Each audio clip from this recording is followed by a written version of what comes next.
నేను మీకు 5 నెంబర్స్ చెబుతాను. ఈ 5 నెంబర్స్ గుర్తుపెట్టుకోండి. 51%, 41%, 104%, 250% మరియు 3x. ఈ 5 నెంబర్స్ భారతదేశంలో జాబ్ మార్కెట్ భవిష్యత్తు ఎలా మారబోతుందో చెప్పే పెద్ద సిగ్నల్స్.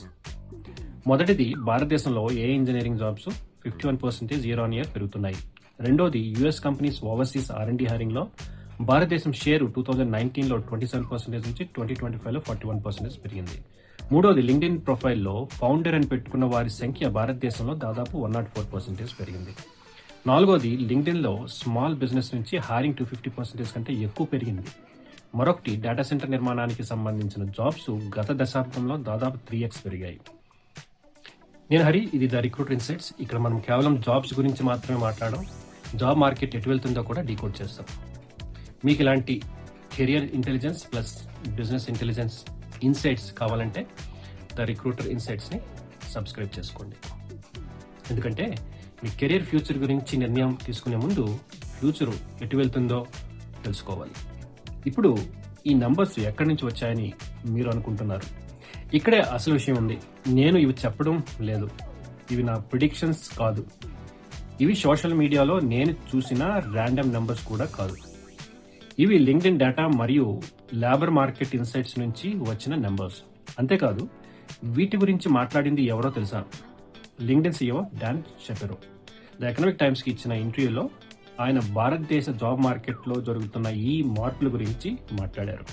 అంటే ప్రపంచంలోనే అతిపెద్ద ప్రొఫెషనల్ నెట్వర్కింగ్ ప్లాట్ఫామ్స్లో ఒకటైన లింక్డ్ఇన్ తన ప్లాట్ఫామ్పై కనిపిస్తున్న ఎంప్లాయ్మెంట్ ట్రెండ్స్ ఆధారంగా ఏం చెబుతోందో ఇప్పుడు చూద్దాం. మొదట మనం చూసిన అతిపెద్ద నెంబర్ 51%. భారతదేశంలో engineering roles year on year 51% పెరుగుతున్నాయి. ఇది చాలా ఇంపార్టెంట్ సిగ్నల్. ఎందుకంటే ఇకపై ఒక ఎక్స్పెరిమెంట్ కాదు. కంపెనీస్ గురించి మాట్లాడడం మాత్రమే కాదు, ప్రొడక్ట్స్ తయారు చేస్తున్నాయి. ని తమ ఎగ్జిస్టింగ్ బిజినెస్ ప్రాసెస్లో ఇంటిగ్రేట్ చేస్తున్నాయి. సిస్టమ్స్ బిల్డ్ చేయడానికి, వాటి ఇంప్లిమెంట్ చేయడానికి, వాటిని మేనేజ్ చేయడానికి కంపెనీస్కి టాలెంట్ కావాలి. అందుకే ఇంజనీరింగ్ జాబ్స్ పెరుగుతున్నాయి. కానీ ఇక్కడ ఒక చాలా ఇంపార్టెంట్ పాయింట్ ఉంది.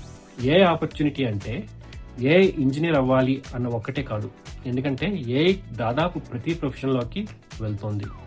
Software plus finance plus marketing plus recruitment plus operations plus మీ ఎగ్జిస్టింగ్ ఎక్స్పర్టైజ్కి ఏని కలిపినప్పుడు అక్కడే కొత్త ఆపర్చునిటీ తయారవుతుంది.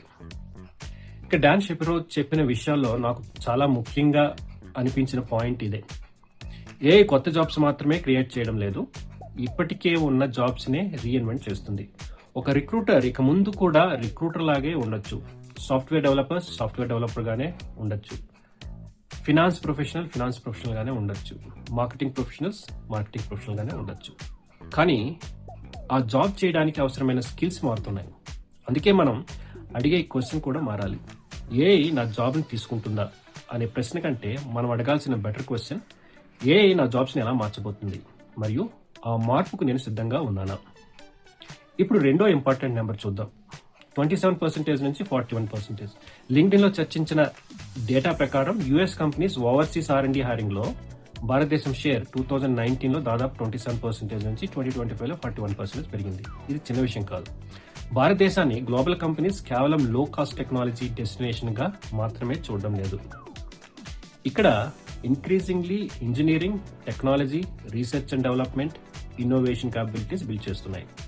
ఇది మనం గత కొంతకాలంగా మాట్లాడుతున్న GCC global capability centre growth తో కూడా డైరెక్ట్ గా కనెక్ట్ అవుతుంది. అందుకే మరో మల్టీనేషనల్ ఇండియాలో GCC ఓపెన్ చేస్తుందని మీరు విన్నప్పుడు కేవలం ఇవాళ ఎన్ని వేకెన్సీస్ వస్తాయో చూడకండి. రాబోయే 5-10 సంవత్సరాల్లో ఎలాంటి టెక్నాలజీ, R&D, లీడర్షిప్ రోల్స్ తయారవుతాయో కూడా చూడండి. ఇప్పుడు మరో ఇంట్రెస్టింగ్ నెంబర్ 104%. లింక్డ్ఇన్ డేటా ప్రకారం భారతదేశంలో తమ లింక్డ్ఇన్ ప్రొఫైల్లో ఫౌండర్ అని పెట్టుకున్న వారి సంఖ్య దాదాపు 104% పెరిగింది. ఇది ఎందుకు ఇంపార్టెంట్? ఎందుకంటే ఎంప్లాయ్మెంట్ గురించి మనం ఆలోచించే విధానం కూడా మారుతుంది. ఇంతకాలం మనం అడిగిన క్వశ్చన్, కంపెనీ నన్ను హైర్ చేస్తుంది? కానీ ఇప్పుడు మరో క్వశ్చన్ కూడా వస్తుంది, నేను ఏం బిల్డ్ చేయగలను? వల్ల చాలా చిన్న టీమ్స్ కొన్ని సందర్భాల్లో ఒక వ్యక్తి కూడా ఇంతకు ముందు పెద్ద టీమ్స్ అవసరమైన పనులు చేయగలిగే అవకాశం పెరుగుతోంది. అంటే ఎంప్లాయ్మెంట్స్ ని మాత్రమే మార్చడం లేదు, ఎంటర్‌ప్రెన్యూర్‌షిప్ ని కూడా మార్చే అవకాశం ఉంది. ఇప్పుడు మరో ఎక్స్ట్రాడినరీ నెంబర్, లింక్డ్ఇన్ లో స్మాల్ బిజినెస్ నుంచి హైరింగ్ టు 50% కంటే ఎక్కువ పెరిగింది. ఇది కూడా చాలా ఇంపార్టెంట్, ఎందుకంటే ఇండియా ఎంప్లాయ్మెంట్ మార్కెట్ గురించి మాట్లాడేటప్పుడు మన దృష్టి ఎక్కువగా ఎక్కడ ఉంటుంది? TCS, Infosys, Accenture, GCCs, large MNCs. కానీ భారతదేశంలో ఎంప్లాయ్మెంట్ క్రియేట్ చేసేది పెద్ద కంపెనీస్ మాత్రమే కాదు, స్టార్టప్స్, స్మాల్ బిజినెసెస్, ఇవి కూడా చాలా ఇంపార్టెంట్ ఎంప్లాయ్మెంట్ ఇంజిన్స్. మరి ఏ వల్ల ఒక చిన్న కంపెనీ సరైన టాలెంట్తో, సరైన ఏఐ టూల్స్తో గతంలో పెద్ద ఆర్గనైజేషన్ చేయాల్సిన పనులను మరింత ఎఫిషియెంట్లీ చేయగలిగే అవకాశం ఉంది. అంటే ఏఐ చిన్న కంపెనీస్ కూడా పెద్ద అడ్వాంటేజ్ ఇవ్వగలదు. ఇక చివరి నెంబర్ 3x, డేటా సెంటర్స్ నిర్మాణానికి సంబంధించిన జాబ్స్ గత దశాబ్దంలో దాదాపు 3 రెట్లు పెరిగాయి. ఇది ఏఐకి ఎలా కనెక్ట్ అవుతుంది? ఎందుకంటే ఏఐ అనేది కేవలం చాట్ జీపీటీ లాంటి సాఫ్ట్వేర్ కాదు. ఏఐకి ఎనార్మస్ కంప్యూటింగ్ ఇన్ఫ్రాస్ట్రక్చర్ కావాలి. Data centres, cloud infrastructure, semi conductors, power, networking, cyber security, ఇవన్నీ కావాలి. అందుకే ఏఐ జాబ్ మార్కెట్ అంటే కేవలం ఏఐ ఇంజనీరింగ్ జాబ్స్ మాత్రమే కాదు, ఏఐ ఎకనామీకి సపోర్ట్ చేసే మొత్తం ఎకోసిస్టంలో ఆపర్చునిటీస్ తయారవుతున్నాయి. ఇప్పుడు డాన్ షెపిరో చెప్పిన అసలు పెద్ద మెసేజ్ దగ్గరికి వద్దాం. ఆయన ఏఐ లేబర్ మార్కెట్లో అప్ హెవెల్ అండ్ ఓవర్ హాల్ జరుగుతుందని చెప్పారు. అంటే ఒక పెద్ద మార్పు, ఒక పెద్ద రీస్ట్రక్చరింగ్. ఇందులో డిస్ప్లేస్మెంట్ గురించి ఫీర్స్ ఉన్నాయి, కానీ కొత్త ఆపర్చునిటీస్ కూడా ఉన్నాయి. అయితే మరో ప్రమాదం కూడా ఉంది, టెక్నాలజీని ఉపయోగించకుండా ఉండడం లేదా దాన్ని పూర్తిగా ఉపయోగించుకోలేకపోవడం. అందుకే రిస్క్ కేవలం ఏఐ పీపుల్స్ని రిప్లేస్ చేస్తుందా అనేది కాదు, మరో రిస్క్ కూడా ఉంది. ఏఐని బాగా ఉపయోగించగలిగే పీపుల్ ఏఐని ఉపయోగించని పీపుల్ని రిప్లేస్ చేస్తారా?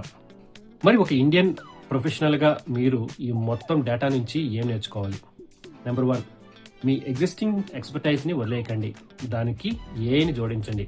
నెంబర్ 2, ఏఐని ఐసోలేటెడ్ స్కిల్స్గా నేర్చుకోకండి, మీ ప్రొఫెషన్లో ఏఐని ఎలా అప్లై చేయాలో నేర్చుకోండి. నెంబర్ 3, ఇన్వెస్ట్మెంట్ ఎక్కడికి వెళ్తుందో గమనించండి. R&D, GCCs, data centres, AI infrastructure, startups.